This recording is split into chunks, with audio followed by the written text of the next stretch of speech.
Hey now, we are getting over, and I am the Silver King, Adam Silverstein, here to lead you through these hard times. With episode 853 of your favorite professional wrestling podcast. That's right, Getting Over is back once again, and it is Thursday, so you know exactly what that means. We are here to break down everything that happened over the last week across NXT and AEW, and we're going to drop a little bit of TNA in here for you as well. We have plenty to discuss across this episode. The entire week is almost over, so let's not waste any time as the Silver King reminds you that the Getting Over Wrestling Podcast is all about Defy. So head over to Apple Podcasts and Spotify, leave a 5-star rating on Apple, take a little extra time, leave a 5-star written review. If you do, we will read it live right here during the show. Also, do not forget to follow us on social media at Getting Overcast on Twitter and Blue Sky. You get episode drops, news, analysis, highlights. You can send in questions and comments for the show on YouTube. When you subscribe there, you can listen to the podcast and you can watch full-length video interviews that we do with professional wrestlers. Across the board, wherever you want to find us, it is at Getting Overcast. We would usually banter as we get into the show. I'm not going to tease into a news segment or anything like that. Like I said, we just have a lot to talk about from NXT and AEW. So I will remind you that there are timestamps in the episode description, so you can skip between both brands if you so choose. As always, though, I hope you listen to the entire show, and we will cover TNA with just a couple bullet points between NXT and AEW. And when it comes to TNA, most of that will actually be from the show 2 weeks ago, not this past week, which I didn't really find to be meaningful in any real way. So, as I said, timestamps in the episode description, but let's kick it off with NXT. This was the most composed and consistent 2 hours that I think NXT has given us probably in a month, possibly all year. I'm not suggesting it had the best match or a singular best moment or was even particularly a great show, but top to bottom, it was super enjoyable and back to being the type of show that I always suggest you guys watch weekly because it's so easy to sit back, relax, and enjoy. Let's get into breaking it down. Joe Hendry opened the show as the new NXT champion, thrilled that the fans believed in him, but admitting that he doubted himself in the ladder match until he heard them get behind him. He compared the steps that he's made climbing the ladder to all the steps he's taken in his career just to get to this point, promising to take NXT to new heights. Vanity Project interrupted with Brad Baylor dressed like Lois Griffin and Jackson Drake calling Hendry mid, getting surprisingly strong heat from the boys to the point that it drowned him out while he was talking. This guy is 22. He can already work a mic. They admitted to their obvious attack of him a couple weeks ago, so Hendry offered a title match and started clearing the ring until he lost the numbers game 3-1. Drake then did the spin with Hendry's NXT title to end it. What Hendry did here to kick off NXT, it is what so many others struggled to achieve on the mic. The ability to tell a composed story with a logical theme rather than simply putting yourself over or talking shit to an opponent. There's a stark contrast between this segment and what happened with Swerve Strickland and Kenny Omega to open AEW. Of course, we will talk about that in the next part of this show. If you didn't care about Hendry becoming champion last week, after this promo, well, he at least gave you reason to start backing him. Vanity were the perfect foils to interrupt him because you just want to punch him in the face whenever you see them. And Hendry taking down Drake, it is the right move for his first title defense. Get an easy one out of the way, level up to the bigger fish in the division. So it was well done by all parties. That led to an NXT title match, Hendry and Drake, and I pretty much already told you what happened. Booker T was again hysterical, singing Hendry's theme on commentary. Vanity quickly got ejected from ringside for throwing Hendry into the steel steps as Drake tried to distract the referee. Hendry landed an Olympic slam before kicking out of a snap suplex bridge. Hendry then caught Drake flying at him for a powerbomb, following with standing ovation to retain the title. Commentary went real hard putting Drake over for being in this spot, considering his youth, and they're right. He's far beyond his years in terms of character, promo, in-ring work. I was floored when WWE put the Evolve title on him initially, primarily due to his size, but he continues to impress no matter the segment in which he's involved. It can be backstage with Ethan Page, flirting with women, out here going toe-to-toe with Hendry. He's just able to do it. Solid match, the correct first title defense for Hendry to knock one off the list, but certainly not gradable. As Hendry celebrated after the bell, Ricky Saints attacked him in a hood out of the crowd. He just straight laid him out, hitting his springboard tornado DDT and then holding up the NXT title. Not only did Saints need to do that coming out of the way he lost the ladder match, this was one of his more intense presentations since joining NXT. I found myself wanting him to be even more violent, and I thought it was a bit of a missed opportunity that he didn't go further than just hitting him a couple of times. Use a chair, try to take out his ankle, like do something devious and be a real vicious heel. And I didn't really get that from Ricky, even if the segment was the right move. ZaRuca gave Zarya a hard time in the locker room for her attitude last week, reminding that they're a great team. They just need to figure out their chemistry so one of them can become number one contender. Zarya obviously took exception to that, saying it's time for her to get an opportunity. And no matter what Ruca said, she basically kept taking it the wrong way. A nice touch was Sol wearing a ZaRuca shirt and Zarya just wearing a Zarya shirt. Ren QCC later had an entirely different attitude and relationship in the locker room. They were completely aligned and putting one another over. Juxtaposing the teams in this way, entering the match was really smart, especially because it was the main event. The stipulation, you'll remember, is that whoever scores the pinfall or submission would become the number one contender. And I wanted to mention something that bothers me with Zarya's entrance real quick. Her full screen video package, it never seems to render properly. There's always hints of like a bright white border when I believe it's supposed to be entirely black. It's crazy that it has not been fixed, and it's something that's bothered me ever since she made her debut. One other thing I will note is this probably, at least in kayfabe, should have been a tornado tag team match. That way everyone's legal, everyone can potentially get the fall at any given time. But whatever, we went over the stipulation. So we had ZaRuca against Ren QCC. There was an awkward failed spot in which Zarya was supposed to be hit into Sol with both flying over the ropes, but they bounced back and had to get sent over again. Ren QCC then delivered a pair of high risks to stand tall outside. Kendall Gray hit a big tornado on Zarya, leading to a double hot tag and surprisingly strong run by Ren Sinclair on Sol, who came back with a missile dropkick. Zarya blind tagged, pissing off Sol as she was rolling. That led to Ruca getting shoved over the ropes outside, and Sinclair tagging out with Gray, ensuring she knew exactly what she was doing by no longer being legal, like making sure Ren was okay with it. Kendall countered F5 into a tornado DDT, and the referee called a tag with Sol, despite her not tagging in and only getting bounced off the apron. Her hands were on the top rope, but they were gripped on it. She wasn't reaching out to touch Zarya's body, but the referee called the tag. ZaRuca then hit their finisher. Soul Snatcher was completely missed on Kendall, and they both covered simultaneously, but Ruca was the one who got the 3 count, and Zarya was infuriated how everything went down because, again, she hit her finisher and thought she was about to get the 1, 2, 3. There is no world that exists in which Zarya, character-wise, watches a replay of that finish and can blame Sol. No world. In reality, it was an absolutely ridiculous call by the referee to consider that a tag when no part of Ruca's body extended past the rope to touch Zarya. Maybe if she had her hand out, like just positioned where she was reaching for something or trying to reach for the rope, and then Zarya hit her and you want to call that a tag, okay. It would have played a little bit better. But this referee, he's trying to split them up. He's a wedge driver. Does he have a crush on one of them? Is he actively trying to break them up on purpose? Like, come on, man. It was also just rather dumb as a spot. Really tough to suspend disbelief in that manner, though, to be fair, I've seen far worse calls from NFL and NBA referees.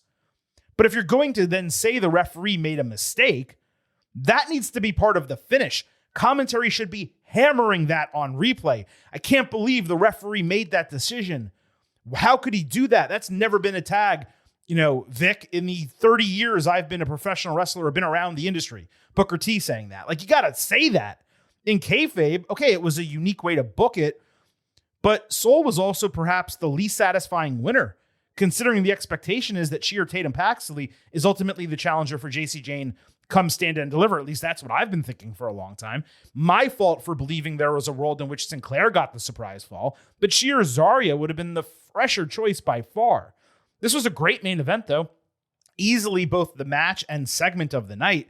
Plus, it pushed ZaRuca's storyline further, one assumes to a boiling point, with Zarya costing Sol the title in that forthcoming match. But yeah, just the way this was put together both in kayfabe and reality, that tag, it just wasn't either executed properly, or if that was the plan, then they should have come up with something else, or at least had Soul position our hands differently. That way it would have made a little bit more sense. But again, if you want to say the referee effed on them and screwed them over, that's fine. You need to hammer that point on commentary, or you at least need to talk about it a lot next week, but I don't think they're going to. Fatal Influence entered as NXT was going off the air, sarcastically clapping for Ruca as Zarya stood in the background, eyes firmly fixed on Soul, looking like she might do something to her, again teasing a screw job in that match. Now, the other more unique way to do it is having Zarya help Soul win the title, only to immediately attack her afterward during a celebration. That would be a good way to protect JC if any part of Influence is getting called up to the main roster.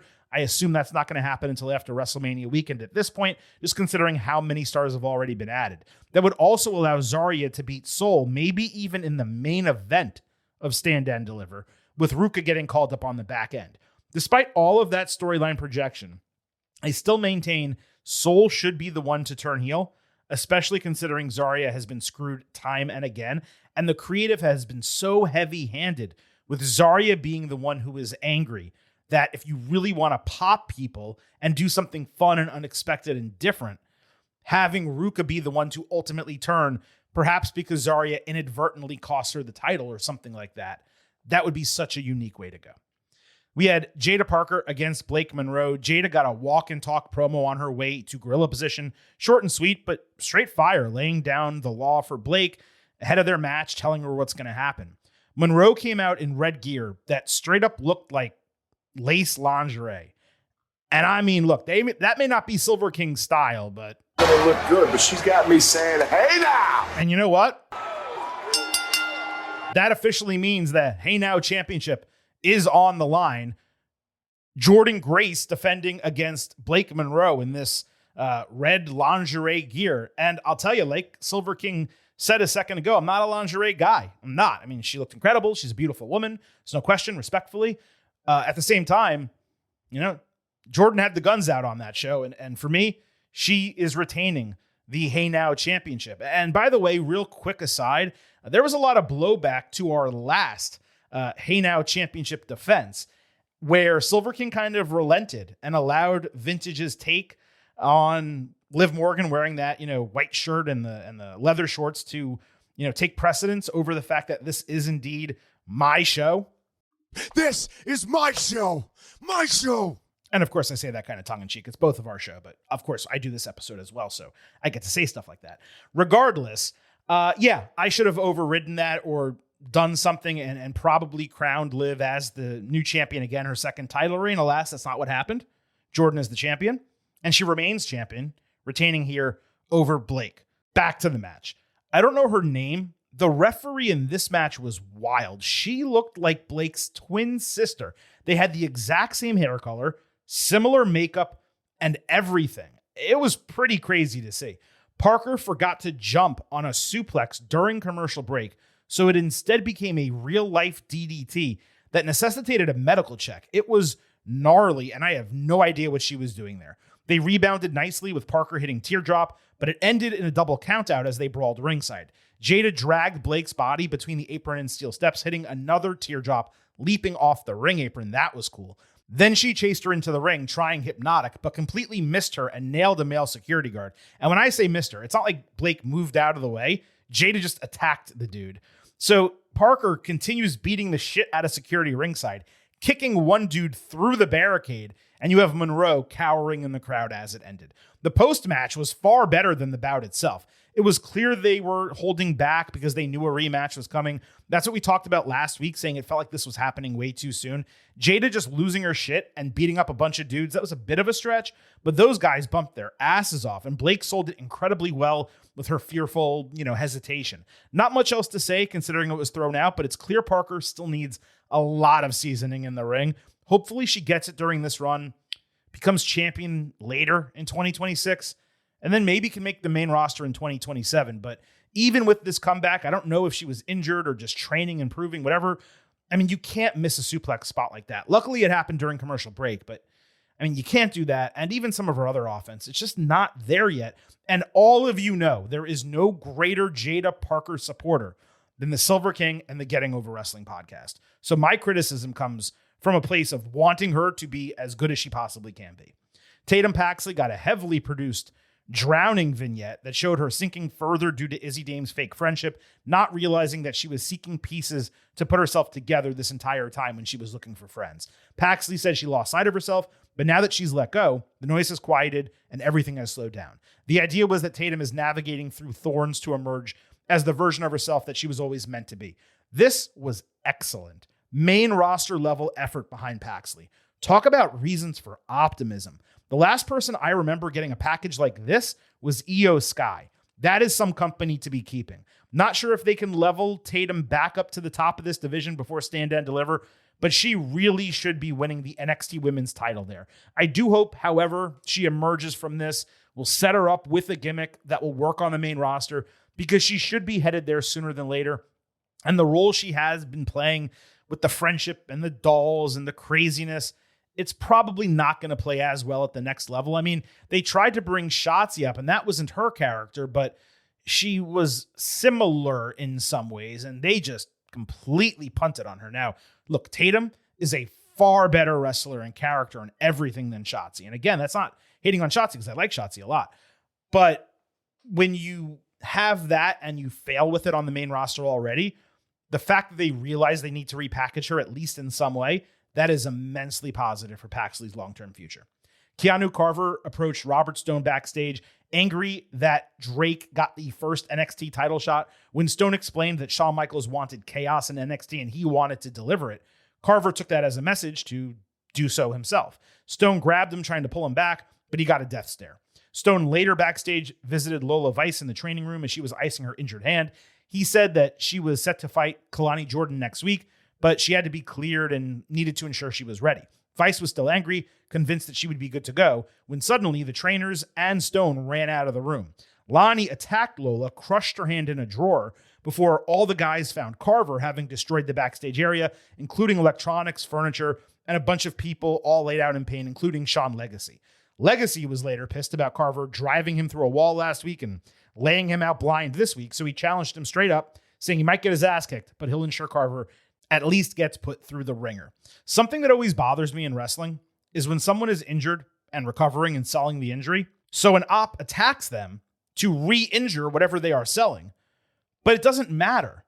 Somehow it doesn't make the injury worse or force a delay. The match happens as scheduled the following week anyway, and they made it clear that this match was still going to happen.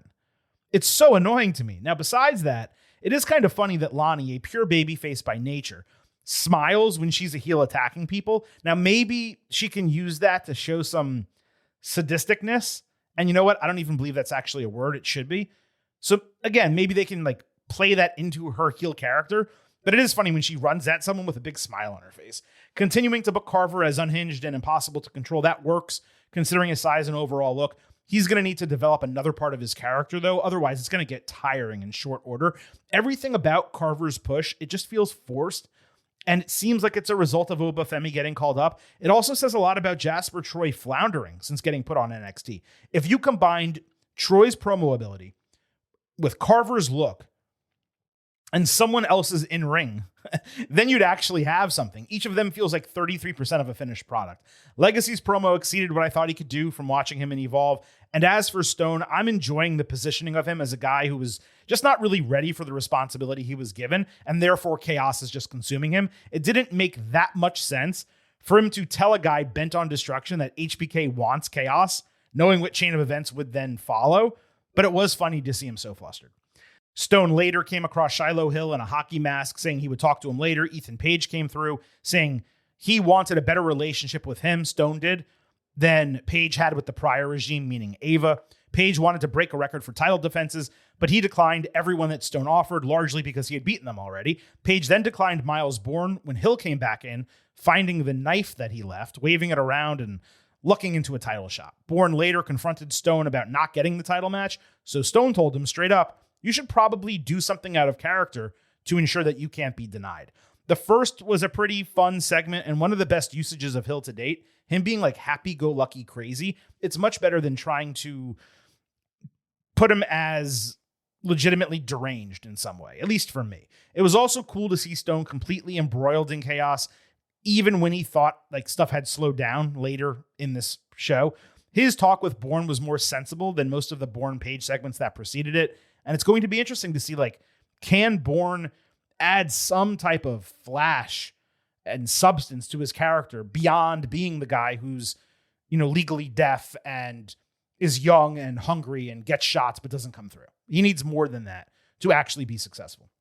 Dark State hit the ring, led by Dion Lennox, saying he's still targeting the NXT Championship and their group is nowhere near done with their domination. Cutler James took over from there, calling out Tony D'Angelo for targeting them, saying he's back 6 months later with no friends and no family and nothing has changed. He tied the storyline together, saying they had to destroy D'Angelo family to take over NXT, giving him a first and final warning to leave them alone.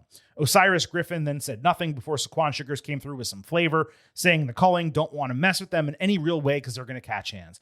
Culling appeared atop the crow's nest, saying they're too smart to take them on 2-on-4, but they're going to hunt them down and purge them of the titles. The Dark State entrance then hit, and OTM was the ones who appeared instead in the spotlight and stuff. They said they weren't stopping their pursuit for the titles, and they would not miss twice. Hank and Tank did their overhyped comedy deal leading to a brawl with D'Angelo coming out of the crowd to lay out two of the members. Stone later set a triple threat match between the three sets of challengers involved here for the opportunity to challenge for the tag team titles. Dark State even later did the thing where all four of them have to speak backstage, though James actually showed some balls and decided that he's going to be the one to take care of D'Angelo while the other three focus on their respective titles. I just don't care. They have not done anything to make me care about these teams. The Dark State promo was a step in the right direction, but NXT Creative needs to understand that all four guys do not need to talk every time they are together. Just let Lennox and Sugars handle it. There is such a stark contrast between them and the other two guys. Also, can we stop trying to make Cutler James happen? He's not going to happen. Stop trying to make fetch happen. It's not going to happen. As I've said before, NXT needs to develop their actual characters through interactions with each other backstage, like with Judgment Day on Raw. Coming out to the ring and just saying, we're going to beat this person and that person because we dominate, it doesn't accomplish shit, especially when they've been saying it for 6 months.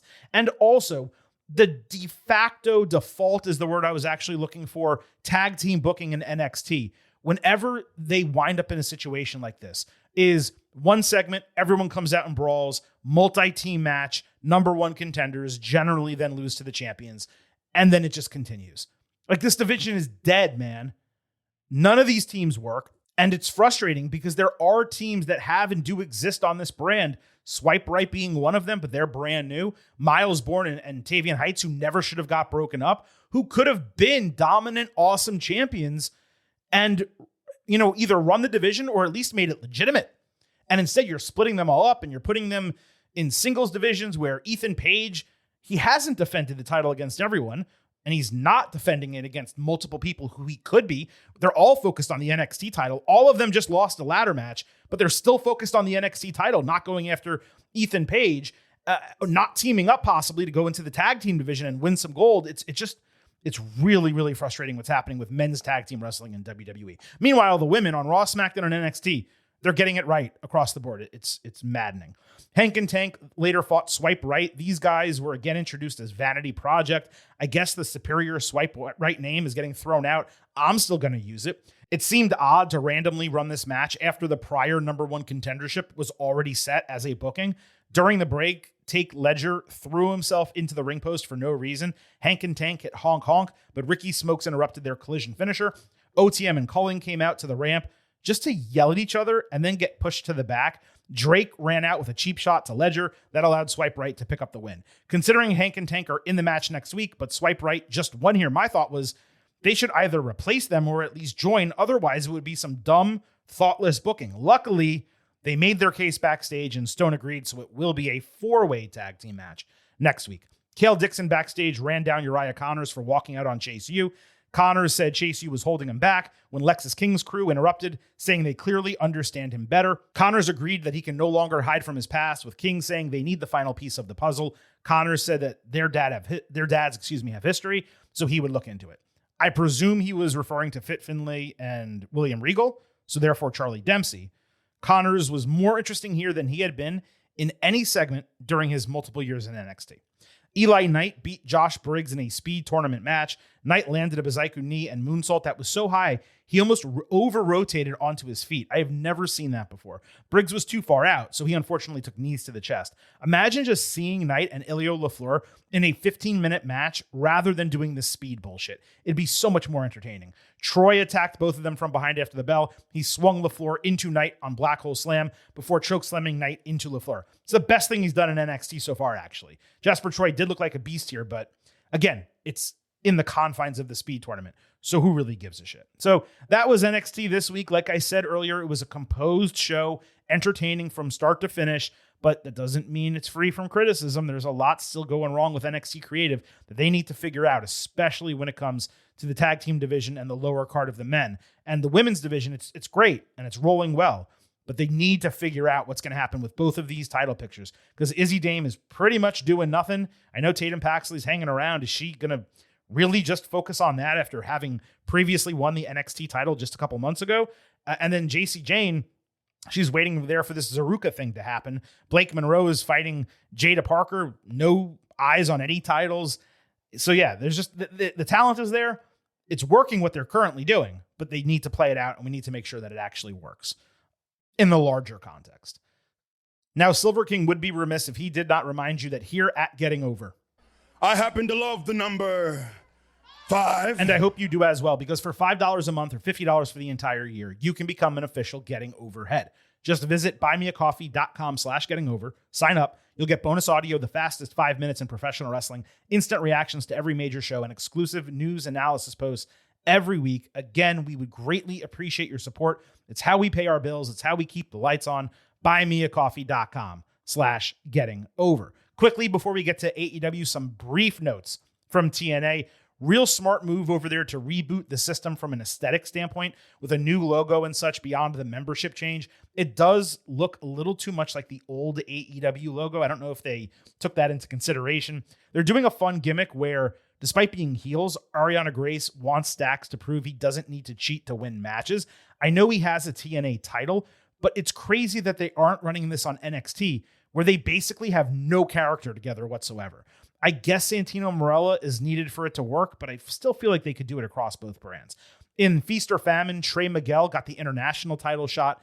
Eddie Edwards got the TNA title shot. Steve Macklin pulled the fired briefcase, and Eric Young, therefore, got the X Division opportunity. Macklin is not fired. It's just an angle that they're running along with, I believe, a heel turn. That was a little bit further established this past week on television. There was a shockingly well done AJ Francis, Rich Swann, no holds barred match, won by the ladder. Kickouts galore, but some great action here. And if you want to, again, go back, not this past Thursday, which probably was the 5th, but the one before that in January, that match individually is worth watching. Like I said, I did not have anything to note from this past week's show, which of the 4 that have aired on AMC, I found to be 3rd in order in terms of best. The opening show, the pilot, was the worst. And then the other 2 were, 2 and 3 respectively. All right, let's move over to AEW. Now, before we get into the breakdown, I actually got a write-in on this. Aaron P. asked, "Hey, Silver King, love the show. Love being a subscriber to buymeacoffee.com/gettingover." Appreciate that, Aaron. He said, "Not a huge issue, but I was just wondering why you don't cover Dynamite live each week on social media." And he said this, so Buy Me a Coffee he's talking about. "I would love to get the Fastest 5 every Wednesday night. Just curious more than anything else." Legit question. Glad you asked. It's really just about giving myself a break. During football season especially, I am watching games and or wrestling Thursday, Friday, Saturday, Sunday, and Monday by default. Then NXT on Tuesday is generally my relaxation, turn my brain off wrestling, except for, when it frustrates me. Sometimes I miss NXT live, but Wednesday is basically the only night I have where I'm not stuck on my laptop after 6 p.m. On top of that, with Collision on Saturday, I almost never have time to watch it before Dynamite starts. So I'd either have to watch 3+ hours of AEW on Wednesday, or, and this works out much better for me, I take the night off, I'm able to use my DVR for both shows, and I watch them on Thursday. Since Collision is largely irrelevant, I can generally knock them out in a 2.5 hour block without missing pretty much anything. So my takes on AEW each week are actually fresher than they are on WWE or NXT because I'm watching the shows immediately before I tape this podcast.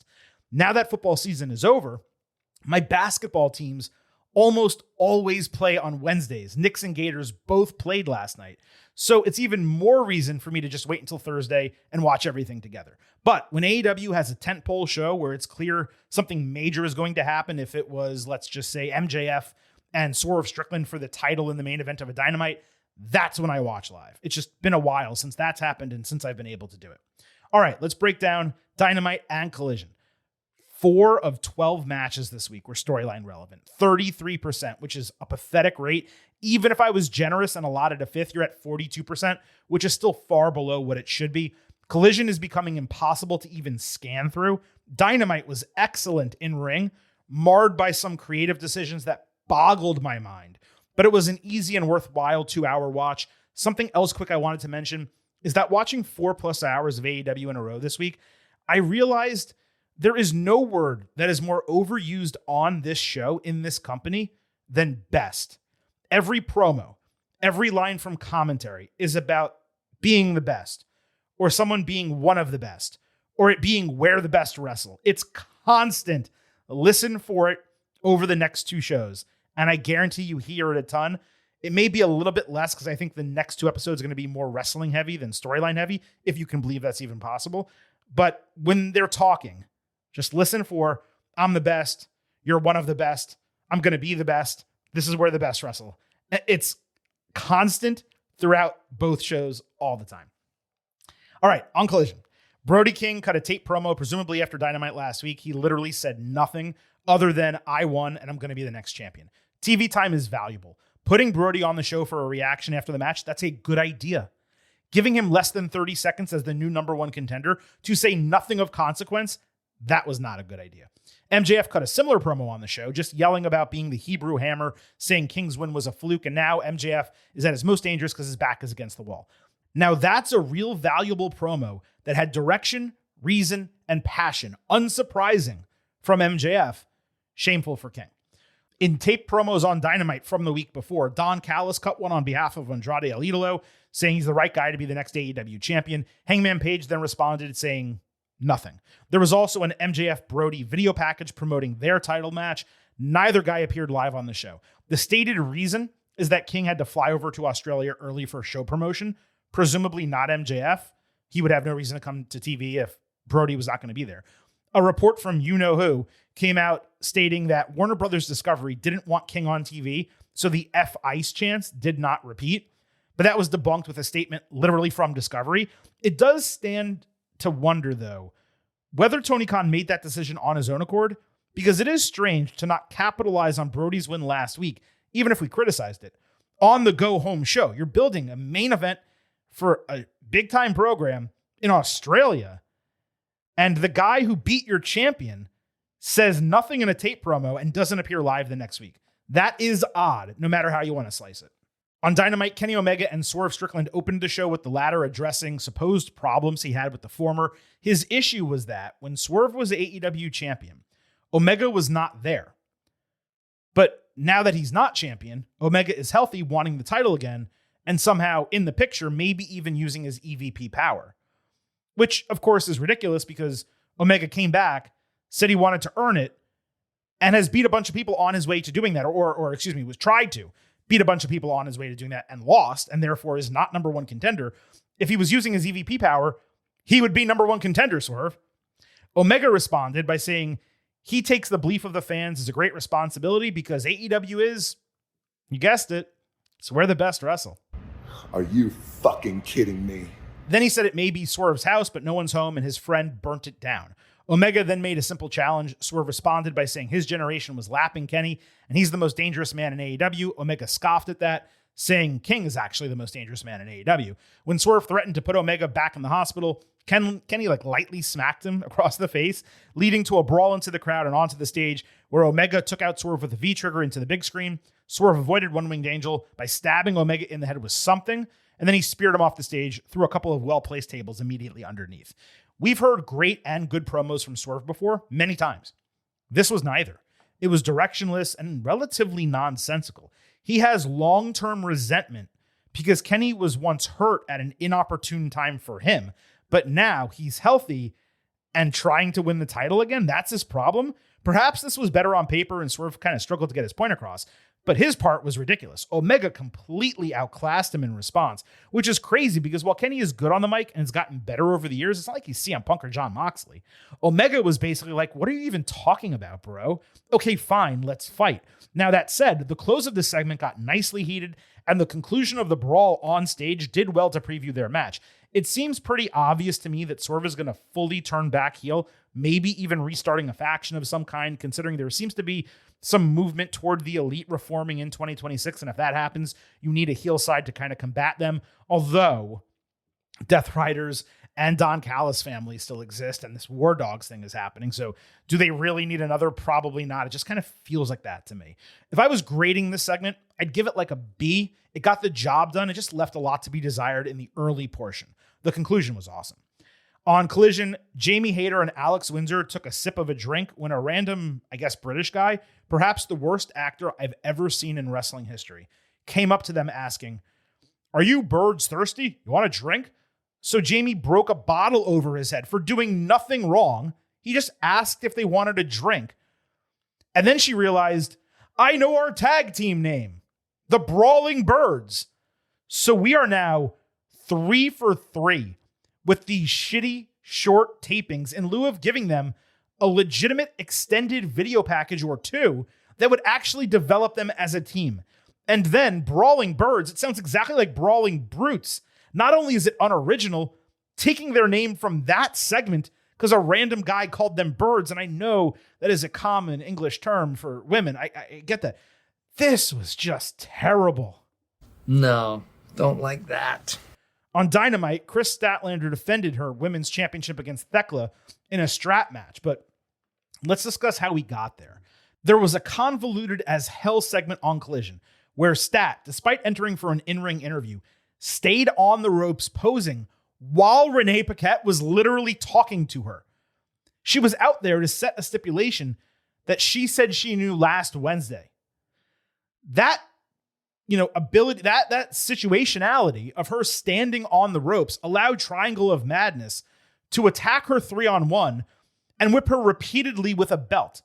Then they left. Stat grabbed the mic, called Thekla a stupid bitch, and said she would become Straplander because she wanted a strap match. So just to get this booking straight, Chris beat Thekla squeaky clean, then offered her an undeserved rematch for no reason whatsoever, with the caveat that at least she would pick the stipulation. And then when it's time to pick the stipulation, she effectively allows the challenger to choose it for her. Not only is this dumb as dog shit, it makes Stat look like an absolute moron of the highest order. That is one big pile of shit. So then later in the show, Thekla beats a jobber in 40 seconds for no reason. There was no additional build to this match on Dynamite before the bell rang, not even tape promos. Stat walked out dead behind the eyes. Given the creative, if you want to call it that, coming in, the interview she gave about questioning her value and this expression that we saw, it was obvious that she was losing the match. Now, this appropriately main evented, and it got a lot of time. So those were two huge positives. Stat bladed early. Given the stipulation of the match and it not happening elsewhere on the show, Blood, I didn't have a problem with it at all. I might have waited a little bit, done it after the break instead of before, but that's fine. Stat hit a blue thunder bomb, then wrapped Thekla in a strap for a tombstone pile driver rather than her finisher. When Sisters of Sin ran down to distract and interfere, Stat got the best of them, only to take a spear from Thekla, who had a stomp on her to become the new champion. 3.75 stars B+. Commentary had to tell us that Willow Nightingale and Harley Cameron were not there to get Stats back because they were already in Australia, which made her challenge for this match even dumber, both in kayfabe and reality in retrospect. So you're not only giving a rematch for no reason, you're not only effectively allowing your challenger to pick the stipulation, you're putting yourself in this position knowing you have a 1-on-3 disadvantage coming in. And you got your ass kicked on Collision 1-on-3 and didn't prepare someone to combat these women, knowing they were probably going to interfere and knowing that your friends were not going to be there. And by the way, if memory serves, Stat knew full well that this was the case because weren't Sisters of Sin banned from ringside in their first meeting? So you may be thinking, Silver King, this can't get any dumber, right? Wrong. Because after the bell, despite winning the title, the heels continued attacking Stat 3-on-1 until the Brawling Birds made the save just a couple seconds later. So let's be clear here, okay? Stat unnecessarily put herself in position to fail. Her friends, with whom she rekindled for no stated reason, were not there to get her back. Other baby faces were seemingly at the ready, but they didn't run out seeing the interference with the title on the line. They waited until it changed hands, the heels celebrated, and they started attacking her for 30 seconds. This isn't dreadful booking. It's abhorrent. It's nonsensical. It's insulting. And that's not even addressing the fact that AEW clearly called an audible with this title change because Thekla got a little bit over, just like they did rematching Swerve and Keith Lee against the Acclaimed when they saw the reaction Acclaimed got in their first challenge. A no-reason rematch and telegraphed title change, trying to take advantage of momentum immediately rather than telling a story or offering a bit of patience to get Thekla to that point. And the result is Thekla as the primary champion, when instead AEW could have actually seen through the Stat and Willow feud and put Nightingale over as she has deserved for more than a year now. Stat has constantly gotten the short end of the stick from AEW. And even after having her beat Toni Storm twice and take down Mercedes Moné, no doubt those are big ass victories. Throwing away her title on a whim, it shows what they really think about her as a figure in this division. She lacks the support a talent needs, and that's basically what she said in that aforementioned interview. By the way, none of this is shade on Thekla. She's been great since debuting in AEW, and she completely carried her feud with Stat on the mic. I'm not here to suggest that she's not a deserving champion or someone who shouldn't be at the top of the card, but this was such a piss poor way to do it. A gifted rematch, the ability to pick her own stipulation as a heel, interference finish. This was done both ways, not just one. It reduced the way her title change landed, her win landed, and it just, I don't want to say buried Stat because it didn't bury her, but it made her look like a doofus. On Collision, John Moxley got a promo package on Konosuke Takeshita saying he realizes that he's leveled up his game and now they're two of the absolute best fighting. Solid as always by Mox. He can cut a promo with anyone. On Dynamite, Death Riders beat Takeshita, Josh Alexander, and Mark Davis. Despite there being no build or promotion for this, I reluctantly gave it relevancy credit just due to the ongoing feud. Parts of this match were extremely well done. The finish was awful and clunky, with Mox winning over Alexander with 3 seconds of a sleeper hold that did nothing, and then Death Rider. On Collision, Kyle Fletcher backstage was complaining about not already getting his TNT Championship match when Kazuchika Okada interrupted, continuing to get his back while trashing Takeshita. Fletcher has been nothing of late, but Okada has been getting much better, not resorting to bitch as the only reason he speaks. On Collision, the TNT Championship was on the line. Tommaso Ciampa retained over Claudio Castagnoli and Roderick Strong in an open challenge that was never open, as we discussed last week. Mark Briscoe backstage supported Strong's quest for the title, even though he was focused on getting it back also. Ciampa broke up a fall with a running knee to Claudio, pinning Strong for the retention. It was an extremely similar finish to what happened in that women's triple threat on Raw that was won by Rhea Ripley the following Monday. I want you to keep in mind, though, that Ciampa's retention was a triple threat to a guy who always loses, and he didn't even hit his finish.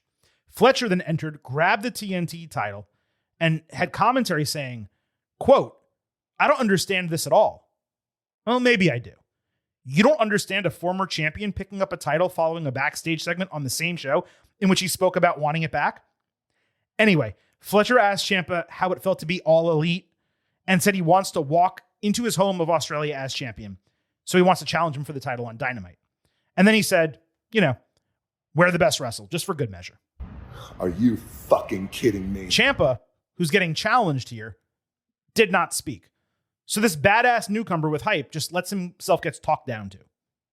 Woof. On Dynamite, the TNT title was on the line, Ciampa against Fletcher. Don Callis backstage agreed to let Fletcher work on his own ringside while he was on commentary. Doesn't he always do that? Fletcher took a psycho driller on the steel steps. Ciampa bit Fletcher to avoid a sunset flip powerbomb because that's what you do in AEW. Then they teamed up for a cool avalanche spinning backdrop and last ride Liger bomb for a false finish. The referee got run into the corner. That briefly distracted Ciampa, who took a brainbuster for a really nice 2.9 false finish. Ciampa came back with a pull-down German suplex and 2 pump knees for an arm lift false finish. So Fletcher spit in Ciampa's face, because it's an AEW match, lawn darting him into the corner before eating his own brainbuster. Ciampa immediately stood up after a Michinoku driver, barely selling it. He took a lariat and brainbuster literally onto the top of his skull for a title change. Now, look, this match, no doubt, was a Banger. best across the week, across all 5 main TV shows, WWE, AEW, NXT. Ciampa and Fletcher worked well together, and the title being earned was important because it establishes Fletcher. Winning via distraction or interference, other bullshit, would not have worked. In a vacuum, it was a great bit of wrestling on TV. It was a lot of fun to watch. 4.25 stars and an A. The problem is, this did not operate in a vacuum. And I will come back to that in a second. Fletcher, after the bell, was really excited about returning to Australia as champion, promising to defend in his hometown against anyone from anywhere.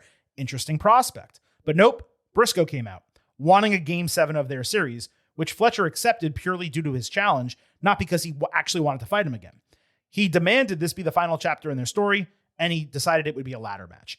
I'm not at all against a 7-game series when it's done right, especially over time. This is going to be their 3rd match in 5 months after fighting 4 times the prior 10 months. That's a far better distribution to keep it fresh. Now, it's extremely long in the tooth, especially 3 times in 5 months. But the real issue here is the overall booking of Ciampa and the TNT title. AEW had it right. Ciampa debuted, got a great reaction, so they called an audible and strapped him up. But now they completely cut his legs out from under him, taking the strap away after 10 days on free TV. And then the follow-up is to move into a title match with a completely different challenger. Ciampa is now excluded from this process, when in reality, it should be a triple threat match, considering Ciampa beat Briscoe, Briscoe originally beat Fletcher, and Fletcher just beat Ciampa.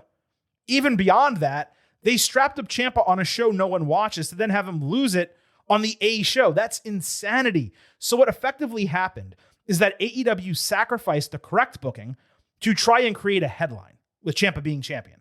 Because the correct booking was Fletcher getting his lick back against Briscoe and ending the series by winning the title in his home country, rather than winning the title on a random Dynamite without beating Briscoe and now entering Australia as champion just to retain the title against him, which is a completely different type of hype, a completely different type of pop. It's just totally asinine. Retroactively, the move to strap up Ciampa was dumb. And if you were going to do it, then the move probably should have been to have Briscoe win it back on Dynamite before Fletcher comes out and challenges him. That's a bit more hot potato, sure, but you've already convoluted the entire situation at that point. At least you're putting Briscoe back, giving him another big win, proving he can beat more than one person for the title, and then you have him lose it to Fletcher in Australia. So I just don't understand what they were doing here. On Dynamite, Will Ospreay got a video package about him training for his return, questioning if he will still be just as great and whether the fans will remain in his corner. Short and sweet, well done. He'll be back at Revolution. He'll win the title at All In. I'm sure that's back at Wembley Stadium. It makes perfect sense. On Collision, Mina Shirakawa beat Viva Vaughn. 0 reason for the match. Worst on the show by a mile. Worst in AEW this week. It might have been the worst match in wrestling this week, now that I think about it. Also, her name's Viva Van. I don't know why I said Vaughn, like she's Vince Vaughn or something like that. On Collision, Wheeler Yuta and Marina Shafir beat Dante Martin and Zeta Steele, booked for no storyline reason, only to give them practice, I guess, in a mixed format. Tony Storm with scissors and Orange Cassidy saved Zeta from getting her head shaved. They didn't say a word. On Dynamite, Cassidy and Strong beat Daniel Garcia and Clark Connors. Why did this match happen? Why was Connors involved? Why is Conglomeration still kind of fighting Death Riders, which are somehow partially aligned with War Dogs, while feuding with Don Callis' family, all of them heels? I have no idea whatsoever. Darby Allin dragged Connors over the barricade, and Orange beat Danny with a small package, because heaven forbid he take a full L. Remember, Darby was abducted and dragged behind a car for the 75th time, left to die in the desert last week, but he's back on TV, totally fine, not limping, not showing any signs of damage. Who even recalls that happened at this point? Storm, who's been wearing blue jeans like Cassidy for weeks, appears in a suite wearing a dress. She made some crude comment about Shafir that got bleeped and called Yuta an annoying shit. So he interrupted with Shafir dragging Shirakawa out stuck to her breast in mother's milk. Yuta cut a small part of her hair, and Garcia attacked Cassidy from behind with Mox on commentary saying, "We just made a statement." I hope this is doing it for all of you listening, because it sure as shit is not working for me. And I'm not sure I've ever seen someone's placement on the card consistently decline week after week after week, like what's happening with Mina Shirakawa. They have made her a total joke. On Collision, Hook got a tape promo standing in the middle of a street saying the Ops have clearly fallen off, losing all their titles. He related that Samoa Joe is out injured. It's concussion protocol reportedly. So he said he's the new temporary boss because he was born a winner and born a leader. He also said he's the greatest second generation wrestler of all time. By what effing metric, bro? I mean, if you are Dominic Mysterio claiming the same thing because you have an Intercontinental title and a AAA Mega Championship to your name, okay, it would still be untrue, but at least it wouldn't sound ridiculous. You have done nothing, and you haven't progressed one iota as a wrestler or character in 5 years. I will say, this was perhaps his most composed promo ever, so maybe it was a half step in the right direction, but again, we're 5 years into Hook, and it's the same guy from the beginning. On Collision, the Young Bucks beat GOA to open the show. Going back to their old look at this age, it just comes across as weird. This was purely done to quickly boost them back into being the caliber of number one contenders, which was evidenced by FTR cutting a big screen promo immediately after the match was over. Dax Harwood either forgot to trim his mustache or something. He looked ridiculous. On Dynamite, Young Bucks beat the Rascals and a returning Private Party in a number one contendership match. Party was a wild card return after not having wrestled in 13 months, despite, to the best of my knowledge, neither guy being injured. A few months ago, there was a rumor about them going to WWE, and the conspiracy theory in me just kind of says that maybe that got leaked so it looked like AEW won a recruitment battle or something.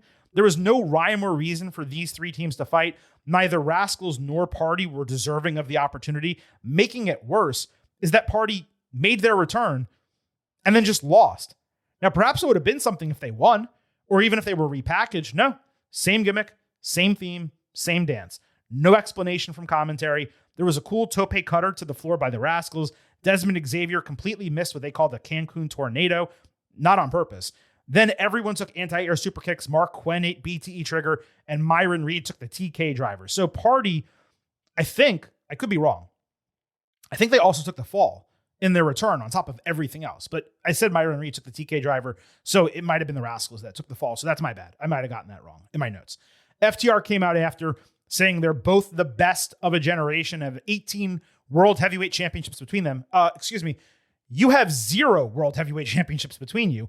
And weren't most of the Bucks titles in Japan the juniors anyway? FTR said they have been successful everywhere, whereas the Bucks had to create a company to get over. That is, of course, not true. So the Bucks attacked them and they threatened Stoke.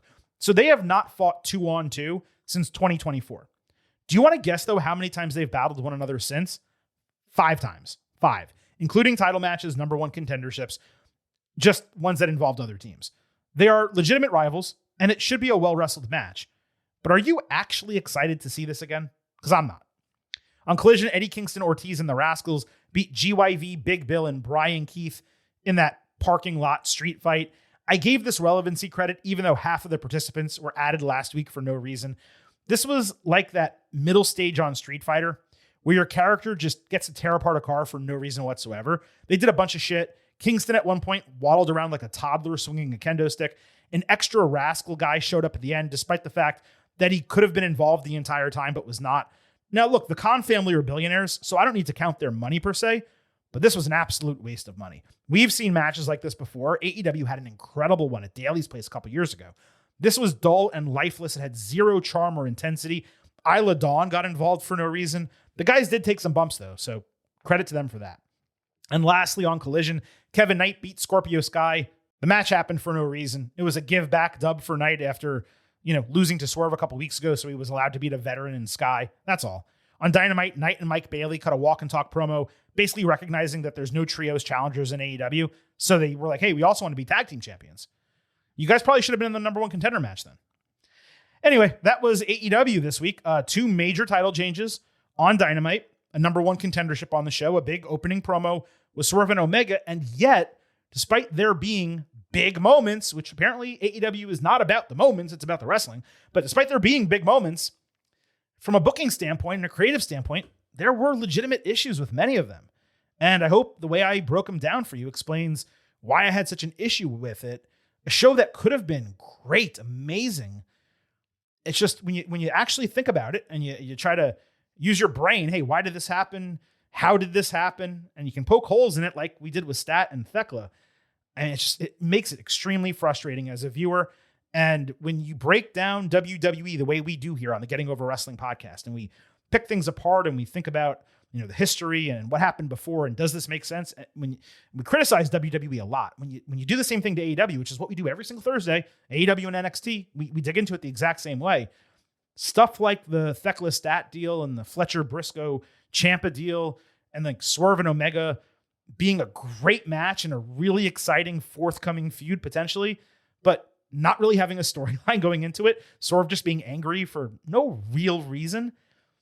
It kind of makes it tough. And, that's what I hope I explained here on this latest edition of the Getting Over Wrestling podcast. All right, enough from Silver King. It's time for me to get to the weekend, rest my voice, and be bright and fresh, ready for you on Tuesday with our next episode covering all things WWE. Of course, we will be back on Thursday talking NXT and AEW. On the way out, allow the Silver King to remind you that here at Getting Over, It's all about Defy. So head over to Apple Podcasts and Spotify, leave a 5-star rating. On Apple, take a little extra time, leave a 5-star written review. If you do, we will read it live right here on the show. Don't forget, I happen to love the number 5. and I hope you do as well. $5 a month, $50 for the entire year. You can become an official Getting Overhead. Just visit buymeacoffee.com/gettingover. Sign up. You'll get bonus audio, the fastest 5 minutes in professional wrestling, instant reactions to every major show, and exclusive news analysis posts every week, including one this coming Friday where we are going to talk WrestleMania 42. You do not want to miss that article. Also, don't forget to follow us on social media at Getting Overcast on Twitter and Blue Sky. You get episode drops, news, analysis, highlights. You can send in questions and comments for the show. On YouTube, you can listen to the program and you can watch full-length video interviews whenever we talk to professional wrestlers. Across the board, make sure you're following us at Getting Overcast. As Silver King said, it is time to rest my voice and get into the weekend. That means it is officially time for me to sign off and leave you with just 3 final words. Bye for now.